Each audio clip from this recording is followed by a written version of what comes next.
Y'all, I did a thing.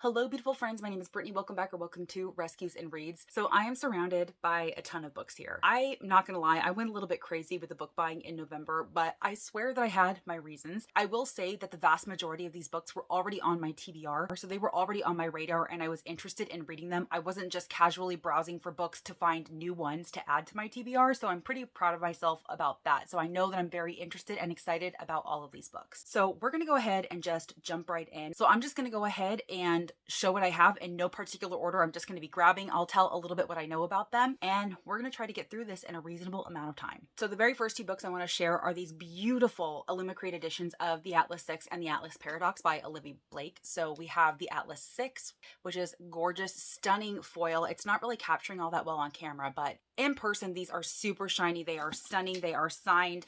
They have gorgeous end papers on them. I love them. I read The Atlas Six a little bit earlier this year, and I didn't love it as much as I thought. It is supposed to be a dark academia type story, and I didn't necessarily get the vibes that I wanted in that. In fact, I found this a little bit pretentious because it gets very into science and theoretical physics and really complex topics that just went right over my head and kind of took me out of the story. So I didn't love this as much as I wanted to, but I am definitely going to be continuing with The Atlas Paradox, if for no other reason than I have this beautiful edition on my shelves and I absolutely want to go ahead and read it. I think I'm going to read it physically this time to see if I can get a little bit more out of it than I did with the audiobook. I felt like maybe something was lost in translation between me listening to The Atlas Six on audio, so I want to go ahead and give The Atlas Paradox a shot, but these two are absolutely stunning. I love the way that they look next to each other as well, so The Atlas Paradox will definitely be on the list to read at some point, probably next year. Next, I have Signal Fires by Dani Shapiro. Now, Dani Shapiro, I've never read anything by her, but I listened to the podcast that she hosts sometimes. It's called Family Secrets. If I remember correctly, Dani Shapiro herself has been, I don't necessarily want to say victim, but she has experienced tragic family secrets, and I believe she also wrote a memoir about them. This is actually a fiction novel that I'm excited to get into. I've heard really great reviews of what has been posted so far about this book, and so I wanted to go ahead and make this my book of the month selection. Next, I have The Cloisters by Katy Hayes, another book of the month book. This is giving me a little bit of Atlas Six vibes just because it feels like it's going to somewhat have dark academia mixed with magic or fantasy. It sounds like it's going to be very atmospheric. Let me read to you a little bit about what this is about because it does sound atmospheric. So it says,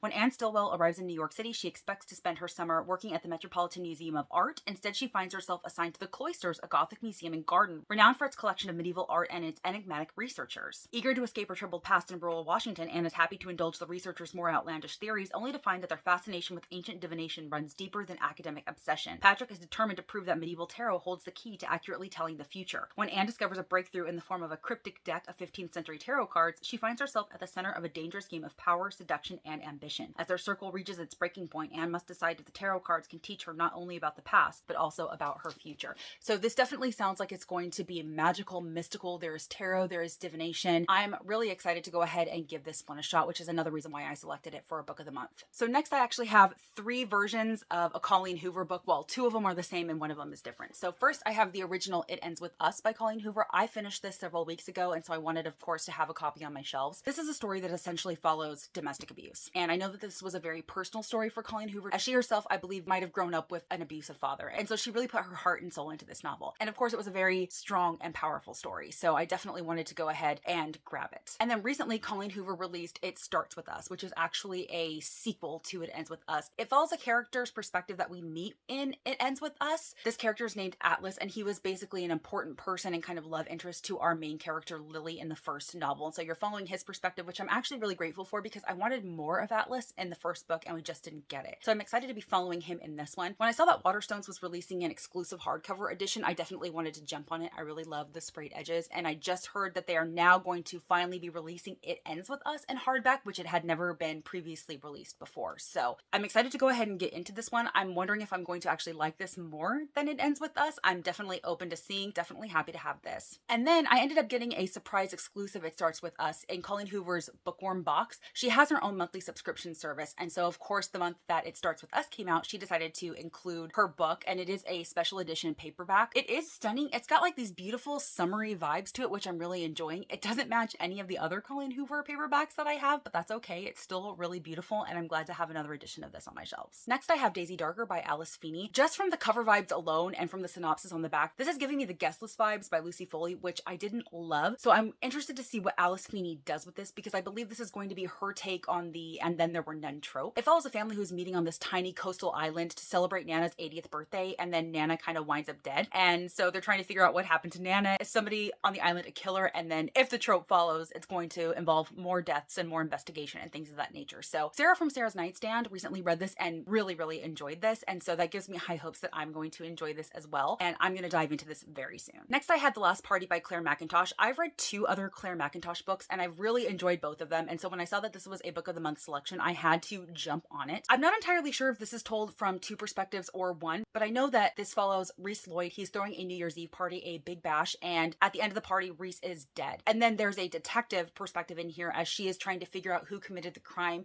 It takes place in a very small town where she knows everybody, and so she has to kind of tread carefully. It's a very awkward situation for her. She doesn't want to believe that anybody she knows there is a killer, but it could very well be. I don't know if this is going to have just her perspective as she's investigating, and we might be like flashing back to the party. I don't know if Reese is going to have his own separate perspective. I'm not entirely sure how this is told, but I'm here for it. Like I said, I've really enjoyed Clare Mackintosh in the past, and I'm excited to see what she does with this one. Next, I have Little Do We Know by Tamara Ireland Stone. Several years ago, I read Every Last Word by her, and I loved it immensely. It deals deeply with OCD, and I just loved the overall story of it. It was so incredibly beautiful and touching. And because my experience with that book was so positive, I've had Tamara Ireland Stone on my list to read for those past several years. And so when I saw this on Book Outlet, I wanted to go ahead and jump on it. I believe that this is a story of friendship. It's about 2 ex-best friends who had an argument and they really haven't spoken since. And all this time is passing and they can't seem to bridge the gap that exists in their friendship. And then one night there's an accident, something happens, and they start to come together and secrets are revealed, and you kind of find out what happened in the argument, what happened in their friendship, and to see if they can find their way back to each other. I just have a feeling that this is going to be very hard-hitting and poignant, which is really what I want in young adult contemporaries if I'm going to read one. I'm not really looking for a fluffy young adult. I'm looking for those harder-hitting elements, and considering Tamara Ireland Stone did that so well in Every Last Word, I'm trusting that she's going to do that here. I have heard great things about it from the few booktubers I've seen talk about this, so I have high hopes. I really do want to get to this soon because I want to see if I want to continue with her as an author, so I'm definitely excited to finally have this one and be able to get to it. Next is a book that I've talked about ad nauseum on my channel recently. That is A Solitude of Wolverines by Alice Henderson. This is a wintry isolation thriller. You're following our main character, Dr. Alex Carter. She is a wildlife biologist. She's been living the past several years in Boston, and she hasn't really been happy. She moved out there for a relationship that has now failed, and she misses being out in the field. So when she's given the opportunity to move to Montana to study wolverines on this nature preserve, she jumps at the chance. She's going to be staying out there all winter, and she's going to be staying in this kind of abandoned ski resort lodge that the nature preserve kind of purchased, and so the land is now that nature preserve, and Alex isn't scared or intimidated. This is what she wants. She wants to be out there in the field. But when she gets there, she realizes that the townspeople are pretty hostile towards her. They don't want her there. They had other plans for the land, and so they're kind of resentful of her for being there to conserve the land and the wolverines. And also at the same time, on the actual nature preserve, she is noticing weird and sinister things happening. But she's kind of undeterred. She's going to stay there. She's going to do what she's there to do until some of this danger starts coming after her, and it ends up being a fight for survival. I love this one so much. It's not very long. It does keep moving. There is a lot that happens during the book, and then for the last, I don't know, probably 100 or so pages, I was just like on the edge of my seat wanting to know what happened. It was very high stakes. This is now one of my top wintry isolation thrillers of all time, so I highly recommend if you are interested in these types of stories, definitely check this one out. In a similar vein, this is another recent read that I've talked about recently, another wintry isolation thriller, Shiver by Allie Reynolds. So this follows a group of friends who met 10 years ago at this snowboarding competition where they were going to be for like several weeks training and so on, become very close, and then something tragic happens to one of them. That person disappears and no one ever really knows what happens to that person. And then 10 years in the future, you're following all of them as they are reuniting at the same ski resort where they originally met. And they all kind of think they are being brought there by one of their own group to kind of reminisce and reconnect. But as soon as they get there, they kind of realize that something's off, that there is somebody there messing with them, somebody who claims to know what happened to their friend that disappeared and is blaming one of them.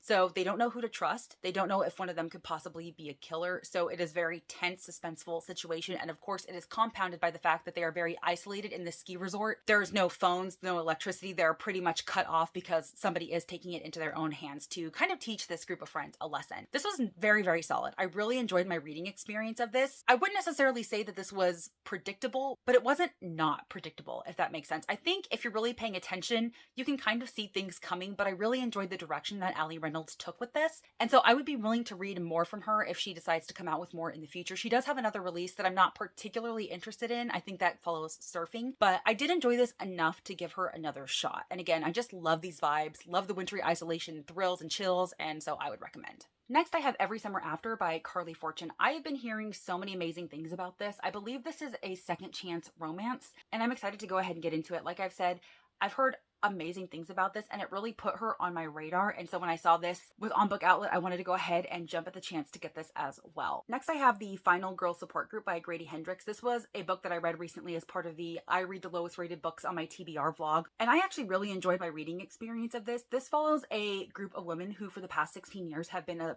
part of a support group that is specifically dedicated to final girls. Final girls being the one and only girls to survive a massacre, and they've all been like dealing with their trauma in different ways. This follows one particular final girl named Lynette Tarkington, and at the start of this book, one of the final girls has been murdered, and Lynette Tarkington, who is already a very paranoid person who lives a very careful and cautious life, she believes that somebody's after them. She believes somebody is trying to pick off final girls, and so it is about her mission to find out what is happening and trying to rescue the other final girls from being killed as well. I thought that this was a fun time. I really enjoyed Grady Hendrix' nods to classic horror films. Like all of the final girls in this, their backstories are based on those classic horror movies, and so you can tell what they are as you're reading. So overall, I thought this was a fun time, and I gave this 4 stars, and that's why I wanted to have it on my shelves. Another one I read for that vlog was The Replacement Wife by Darby Kane. I read Pretty Little Wife by Darby Kane and absolutely loved it, and so I was really worried about why this was so lowly rated on Goodreads. Luckily, I had a great time with this. This is what I would consider a bingeable read. It was fast-paced. I didn't want to put it down. I just wanted to know what happened. This follows our main character, Elisa. She is a wife, a mom. She has a nice little life in the suburbs, but Elisa also happens to think that her brother Josh is a killer. Josh has a dead wife, a missing fiance, and now he has suddenly moved on quite quickly to another girlfriend. And so Elisa is very suspicious, and she seems to be the only one that is. Nobody is concerned with this very questionable pattern of things that happen to women in Josh's life, and she is determined to figure out the truth. The problem is that Elisa is not necessarily viewed as very stable. 11 months prior to the start of the story, she encountered a trauma that very much affected her and affected her ability to function normally at times. She definitely seems to have some PTSD. And so when she's coming out and she's making these accusations, she's not keeping them secret. She's not hiding them away. So she has confronted Josh about this, and her husband knows how she feels about this as well. They're kind of looking at her and they're kind of making her think she's crazy. They're kind of gaslighting her. And what I appreciated about this story is that there is a self-awareness about gaslighting in here. Elisa continuously says, "You're not going to gaslight me. I know what I see. I know what I think. You're not going to tell me I'm wrong." Overall, I thought this was well done. I enjoyed the overall journey of the reading experience. My only real criticism of this was where it ended up going with the whodunit and the why. And then the end kind of wrapped up very nicely and neatly. So I would say the last couple of chapters were not necessarily where I wanted it to go, but I rated this a 4 stars because I just enjoyed the overall journey and how suspenseful I did find it and how much I just wanted to continue seeing what was going to happen and find out the truth. Another one for that vlog was Find Me by Alafair Burke.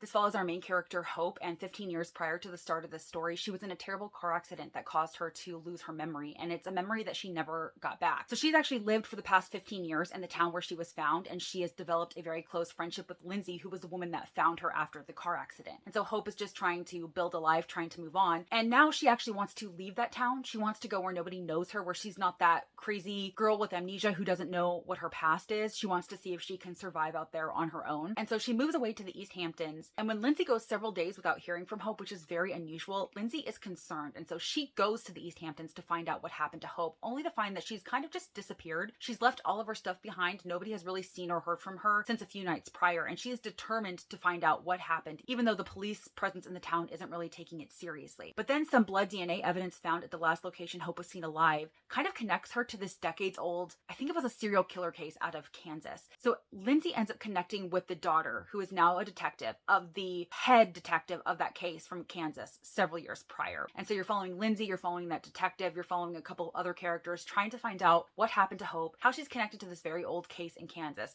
And I thought this was a great time. This was another enjoyable reading experience. Again, this was a good time and I recommend. Next, I have Remarkably Bright Creatures by Shelby Van Pelt. Such a heartwarming and touching story. It follows our main character, Tova Sullivan, and she has experienced her fair share of grief in her life. 30 years prior, when her son was just 18, he ended up mysteriously disappearing disappearing off of a boat in the Puget Sound, and nobody really knows what happened to him. The police think that he committed suicide, but Tova knows that's just not the case, but she's never been able to prove that. She has no idea what happened to her son. And then recently, her husband has passed away of cancer, so she is kind of on her own, living a very solitary, lonely life. And so to pass the time for something to do, she works nights at the aquarium cleaning it. And you're following her and her life, and also as she's developing a friendship with this giant Pacific octopus in the aquarium named Marcellus. And you do get Marcellus's perspective in here, which was fantastic.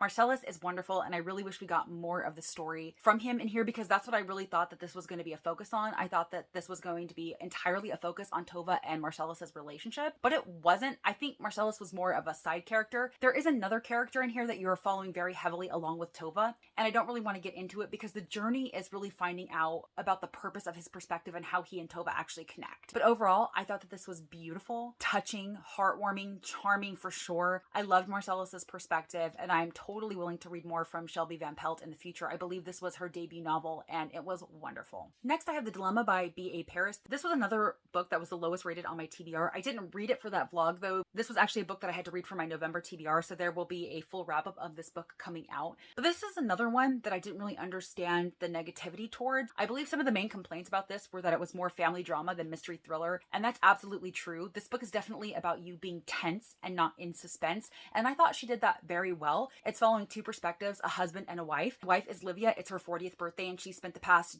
2 decades planning for this party, so it's going to be this blowout bash. You find out the reasons why she's so obsessed with having this party throughout the book, but you're following her perspective and her husband's perspective on the day of the party, in the hours leading up to and the hours after the party, and what's going on with their family, the drama, the secrets. And like I said, I thought that this was very, very well done, and I don't believe that it deserved to be the lowest rated on my TBR. So again, this was another positive reading experience for me. Next, I have Nevermoor, The Trials of Morrigan Crow. So this was sent to me for November's Facebook gifting group. This was the gift that I received. This is a middle grade. I don't know too terribly much about the overall plot of the story, but I do know that a lot of people say that this gives you Harry Potter vibes. Not that this is a Harry Potter copycat story, but that you get the same nostalgic feels when you're reading this. I've heard amazing things about this from practically everybody who reads the book, especially those who are well versed in middle grade. And so I'm going to take their feedback and trust it. And that's why I put this on my wish list, is because I wanted to go ahead and give it a shot. I'm not normally a middle grade reader. I don't really like to hear from the young perspectives. I want something with more substance and a little bit more darkness, if I'm being honest, but I'm excited to go ahead and give this a try. Next, I have Finlay Donovan is Killing It by Elle Cosimano. I also have the sequel in here somewhere. I'm sure I'll come across it eventually in these stacks. This just sounds like a super fun time. Anytime somebody reviews it, I just think that this is probably going to be a great, hilarious time. So let me go ahead and read to you a little bit about what this is about. Finlay Donovan is killing it, except she's really not. A stressed out single mom of 2 and a struggling novelist, Finlay finds her life in chaos. The new book she promised her literary agent isn't written, her ex-husband fired the nanny without telling her, and this morning she had to send her 4-year-old to school with hair duct taped to her head after an incident with scissors. When Finlay is overheard discussing the plot of her new suspense novel with her agent over lunch, she's mistaken for a contract killer and inadvertently accepts an offer to dispose of a problem husband in order to make ends meet. Finlay soon discovers that crime in real life is a lot more difficult than its fictional counterpart, as she becomes tangled in a murder investigation. Fast-paced, deliciously witty, and wholeheartedly authentic in depicting the frustrations and triumphs of motherhood and all its messiness, hilarity, and heartfelt moments, Finlay Donovan is Killing It is the first in a brilliant new series from award-winning author Elle Cosimano. I am super excited to finally be getting into this. This will be on my December TBR for sure. Next, I have Part of Your World by Abby Jimenez. So this is a book that was not on my radar until Sarah from Sarah's Nightstand absolutely gushed about it. And then I saw a few other booktubers gush about it as well. And I was like, okay, I'm going to go ahead and give this a shot. I know literally nothing about this except that it is a romance. It is probably a romantic comedy. I've heard great things about the male protagonist in this story. So I'm really excited to give Abby Jimenez a try. She definitely has a lot of books out. She has a pretty good backlist. And so if I do enjoy this, I would be happy to try some more of her backlist and anything that she puts out in the future. Next, I have You Were There Too by Colleen Oakley. This is an author that I've heard quite a bit about over the past couple of years. She's had a few releases that sound really interesting and different to me, and that's why I wanted to give her a shot. And it doesn't hurt that there's a blurb from Taylor Jenkins Reid right on the cover of this story. So let me read to you what this is about, because I don't think I could explain it. Mia Graydon's life looks picket fence perfect. She has the house, her loving husband, and dreams of starting a family. But she has other dreams too, unexplained, recurring ones starring the same man. Still, she doesn't think much of them until a relocation to small Pennsylvania town brings her face to face with the stranger she has been dreaming about for years. And this man harbors a jaw-dropping secret of his own. He's been dreaming of her too. I'm not going to read more than that. This just sounds like it's going to have a beautiful magical element, like she and this man are connected somehow. And I am definitely intrigued to find out how. And it just sounds like these are going to be heartwarming with beautiful underlying messages. So another one that I'm super hyped to get into. Next, I have If You Tell by Greg Olson. So Greg Olson is another author that recently came onto my radar, and then I started seeing his books pop up as recommendations to me. I actually just recently finished one this November, so that will be part of my November wrap up, but I wanted to go ahead and get this because this is actually a true crime novel, and the back says, the true story of 3 young girls caught in the web of a coldly calculating killer, their mother. Okay, I'm down. I'm here for it.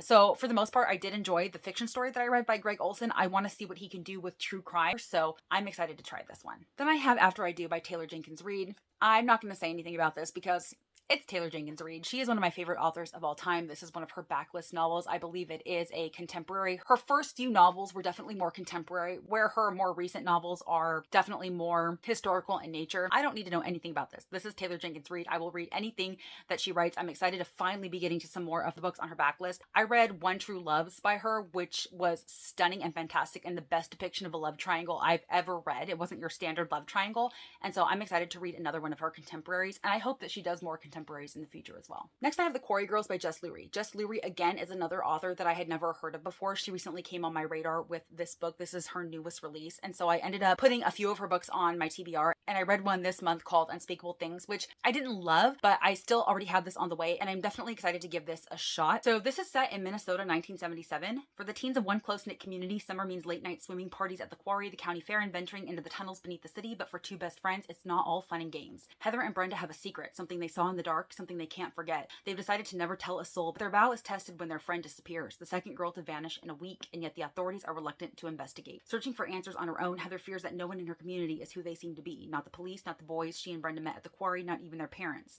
Heather is terrified that the missing girls will never be seen alive again because of what she stumbled upon that night. Okay, so as I'm reading this description, I'm a little bit nervous because this actually sounds pretty similar to the book that I read and didn't love, and that was also told from a young perspective, only she was 12 years old, and probably the protagonist in this is older, but that also dealt with missing children, crimes against children, and the teen protagonist kind of taking it upon herself to find out what happened. So I'm going into this cautiously, and if I don't enjoy it, I don't think Jess Lurie is the author for me, but this intrigued me, it caught my attention, and I want to go ahead and give it a shot. You'll Be the Death of Me by Karen M. McManus. So I, again, have mentioned this multiple times, but I'm moving fully away from young adult, almost everything young adult, but I read a handful of books by Karen M. McManus, and they are always a good time, and so when I saw this on Book Outlet, I wanted to go ahead and snag it. I don't really know much of what it's about. I do know that it's going to be like thriller-esque, and so I want to go ahead and read this one more book to see if I want to continue with Karen M. McManus as an author now that I'm in this specific life stage. So I'm going to give this a try and see what it does, and if it's not for me anymore, then it's not for me. Next, I have The Girl from Widow Hills by Megan Miranda. I believe this follows a young girl who was just 6 years old, and she was kind of swept away in a rainstorm after she was sleepwalking, and miraculously she was found alive. Her mother actually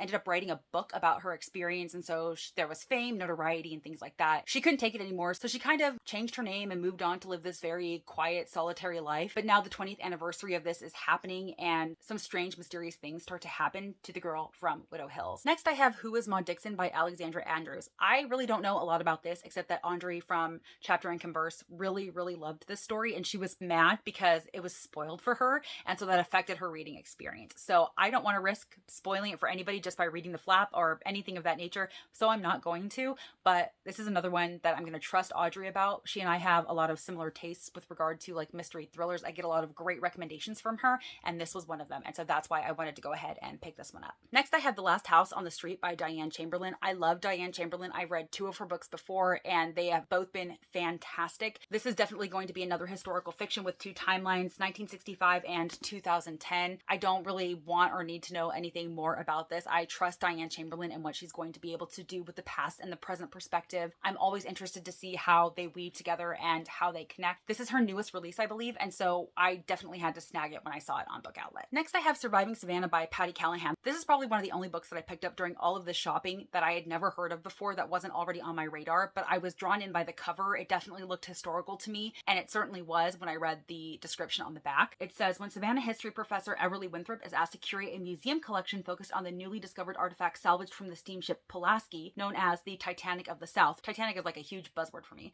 She's hesitant. Still healing from the death of her best friend, she's struggling to regain her sense of adventure and passion for life, but she can't resist the opportunity to try to solve some of the mysteries of the devastating night of the ship sinking in 1838. Everly's research leads her to the extraordinary stories of two aristocratic women from a family that boarded the Pulaski together, a known survivor, Augusta Longstreet, and her niece, Lily Forsyth, who was never found. Lily was a mother struggling in a marriage she had thought would lead to a happy life, while Augusta, who was unmarried and childless, battled with society's expectations. When the ship exploded, each woman faced difficult and heartbreaking decisions. This is a moving and powerful exploration of what women will do to endure in the face of tragedy and of the various ways we survive. They're surviving. This sounded beautiful, and again, Titanic is very much a buzzword for me, and so when I read the back of this, I was like, yep, add it to cart. Next, I have The Pull of the Stars by Emma Donoghue. So I'm going to be honest and say that Emma Donoghue is not an author that has ever really interested me much. The only reason why I decided to pick this up was because it's going to satisfy a challenge for the 52 Book Club's yearly challenge. One of the prompts is to read a book set in Dublin, and I was looking through all of the books that are set in Dublin, and this was like the only one that really caught my eye. I don't really know too terribly much about it, but I do know that I'm going to be reading this for a reading challenge, and I might enjoy it more than I'm thinking that I'm going to, and may want to continue with Emma Donoghue as an author. She's just never somebody that was on my radar prior to now. I'd never really expressed any interest in her book, so we're going to see what this one does. Next, I have The Phantom Prince, My Life with Ted Bundy by Elizabeth Kendall. So if you're not familiar, Elizabeth Kendall was the longtime girlfriend of Ted Bundy. It's actually a documentary that was recently released, I think in 2020, that is based on this book and based on her actual experiences being with Ted Bundy. If I remember, I'm going to try to find the name of that documentary and leave it on the screen below for you. But it was beautiful and wonderful, and it really did focus on his victims and Elizabeth. It didn't really focus on him. It focused on getting to know the victims. And so I'm excited to read more about her own personal experiences being with Ted Bundy. I know that Ted Bundy had a really charming side to him, a side that really fooled everybody. Nobody could have possibly believed that he would do what he did. And so I want to hear her perspective, because I can't even imagine how traumatic that would be to find out that this person that you loved and you trusted was this great serial killer, one of the most notorious serial killers of our time. When people think serial killers, people think Ted Bundy. So I'm definitely interested to see her perspective. Next, I have A Blizzard of Polar Bears by Alice Henderson. So this is the second book in the Dr. Alex Carter series that she's writing. I believe the third one is actually being released this year. I don't know how many books are going to be in that series, but I'm going to read them all. So when I saw this on Book Outlet, I added it to my cart super quick. I was super hyped to see it there, because I'm excited to continue with Dr. Alex Carter, especially because the first book ended definitely on a cliffhanger. There was a little teeny tiny side plot in that book that you don't really understand why it's there or the purpose, because it doesn't seem to connect to anything else. But then you realize that the reason why it's there is set up for what's going to happen in this. So absolutely super psyched to get into this one. Next, I have Every Last Fear by Alex Finlay. This is another one that I was influenced to purchase by Audrey from Chapter and Convers. When I saw this on Book Outlet, I was like, okay, now is the perfect opportunity to go ahead and give him a shot. And he's going to have a new release in 2023 as well. So I figured this would be the perfect opportunity to go ahead and give him a shot as an author, to see if I might want to read his backlist, or to see if I might want to read what is coming out in 2023. Again, this is one that I don't really know much about. It says, they found the bodies on a Tuesday, and so begins this twisty and breathtaking novel that traces the fate of the Pine family, a thriller that will both leave you on the edge of your seat and move you to tears. And I don't really need to know a whole lot more than that. I love mysteries, thrillers. They're my favorite genre. I'm going to trust Audrey and her opinion of Alex Finlay and see where this goes. Next, I have The Authenticity Project by Clare Pooley. So this is one that was put to my radar years ago by somebody who followed me on Bookstagram, who recommended this as one of her favorite books of all time. And so I've just had it sitting on my TBR ever since. I never really made a move to read it. And then I saw it on Book Outlet and I was like, yep, we're going to go ahead and give this a shot. So it follows this artist named Julian Jessup. He's kind of a lonely, eccentric author who has kind of lost faith in humanity a little bit. He doesn't really believe that humans can be honest with each other. So one day he actually kind of writes his life story down in this green journal and he leaves it in a cafe. The cafe is run by Monica and she sees the journal and she actually adds her own entry to it. And then she leaves it in the coffee bar across the street. And I believe other people find the journal and they add their own stories and then they all kind of make their way back to Monica's cafe. It sounds just quirky and charming and heartwarming, and I wanted to give it a shot. I've never read anything by Clare Pooley. I don't know if this is her debut, if she has other books out there, but it definitely sounds like a great place to start. Next, I have The Plot by Jean Humph Corlitz. I knew I wasn't going to be able to remember that name off the top of my head. So this is another one that I've seen going around the online bookish community, and it sounds really, really interesting. I believe this is about a man. He's a professor. He was once a promising novelist, but that never really went anywhere. And then one of his students comes to him with this great idea for a book. And this student is super confident and arrogant, and he believes that this book is going to be the next big thing. And of course, the main character, what's his name? His name is Jacob. Jacob is totally not convinced. He's willing to dismiss this, but then he hears the plot and he was like, oh yeah, that's going to be big. So Jacob just kind of goes back to his normal humdrum life that he's not really satisfied with. He's preparing for boom that's going to be this book, but it never comes. And then he hears that the student has died. And so he decides to go ahead and take the plot and make his own book, and it leads to great success for him. But somebody knows what he did, and somebody is coming after him for it. So this sounds really, really intriguing. I want to see how this goes. I don't think I've ever really read a book with this type of synopsis before, so this sounds fantastic, and I'm excited to get into it. All right, so I have a huge stack of holiday, Christmas, wintry romance books here.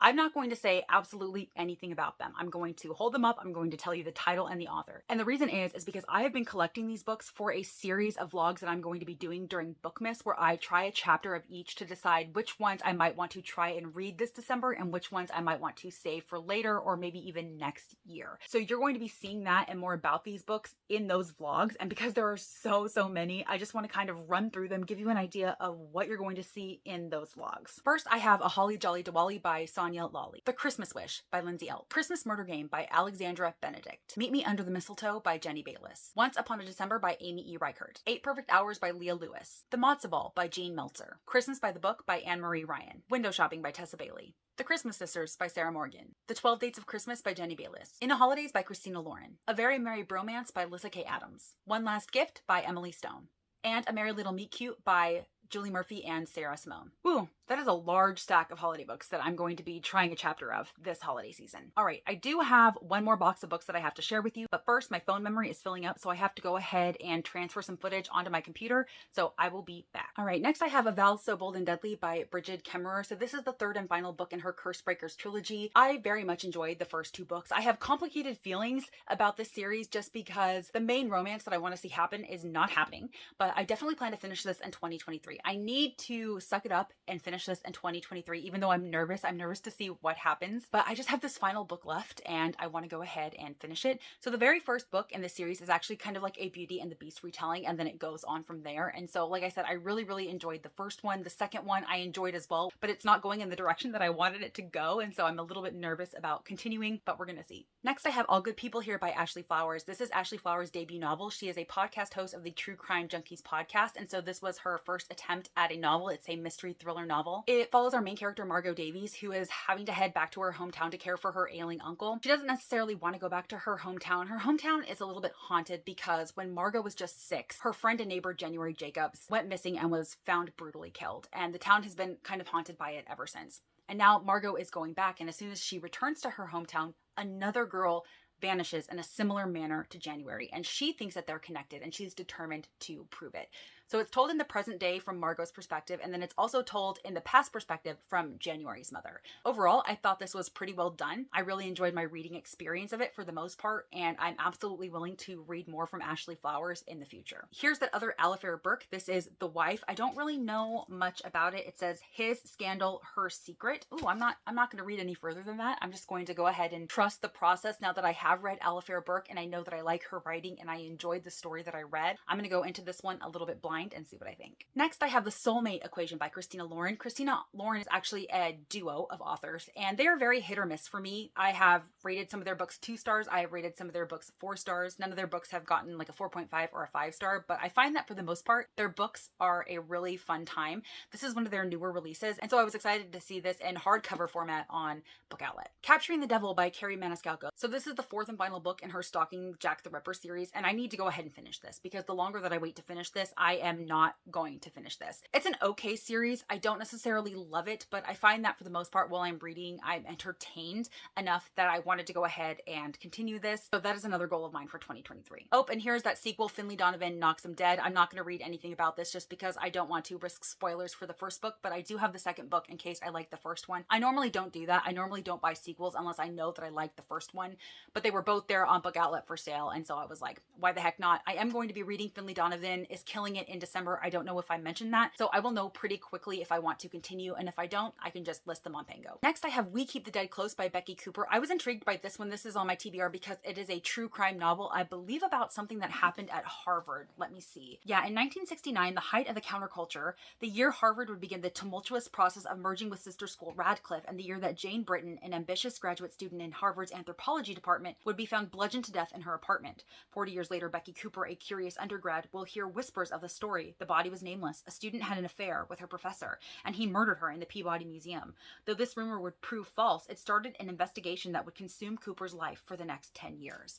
Okay, so I think that this is her personal experience investigating what actually happened to the dead girl. So I'm intrigued. I always love a good true crime. This is definitely chunky, so I'm hoping that it's going to like move pretty quickly and it's not going to be super slow. And I'm excited to give this one a shot. Then I have Keeper of the Lost Cities by Shannon Messenger. This is another middle grade series that I've heard amazing things about. And because I've heard so many amazing things about it, and because it sounds like it's going to be a series that I can really get lost in and enjoy, I wanted to go ahead and give this a shot. So I was excited to see book one in hardcover on Book Outlet, so I tossed it in.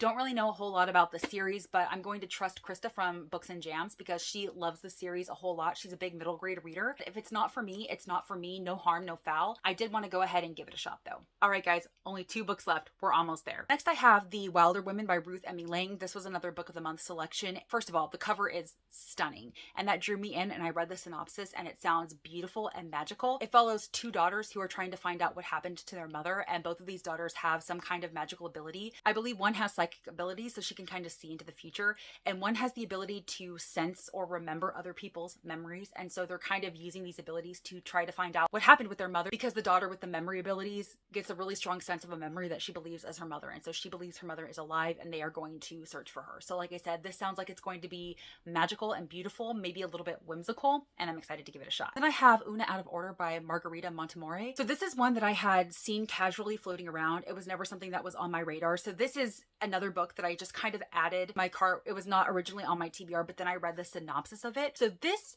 kind of reminds me of The Time Traveler's Wife, just because it does involve time travel and our character ending up at different points of time throughout the story. So let me read to you a little bit about what it says.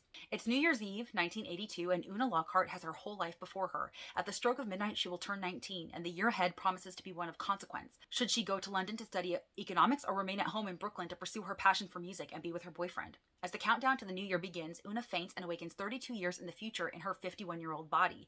Greeted by a friendly stranger in a beautiful house she's told is her own. Una learns that with each passing year, she will leap to another age at random, and so begins Una Out of Order. I'm not going to read any further than that. This sounds beautiful. I'm interested to see like what the point is, what the ultimate resolution of this is, but this caught my attention once I read the synopsis, and I was like, yep, we're going to go ahead and add this to the cart. All right, y'all, that is it. I've been filming for entirely way too long, but that was entirely way too many books. With all that, please comment down below and let me know if you saw a book in here that you think I should absolutely prioritize over the other, or please let me know if I have inspired you to add any of these to your TBR. And as always, if you like this video or if you just like me, please be sure to give it a big thumbs up and subscribe if you haven't already, because I would sure love to see you in my next video. Bye, guys. It's cold outside, but the fire keeps us warm. We can spend the night underneath the mistletoe, and I've gotten you a present that I put under the tree.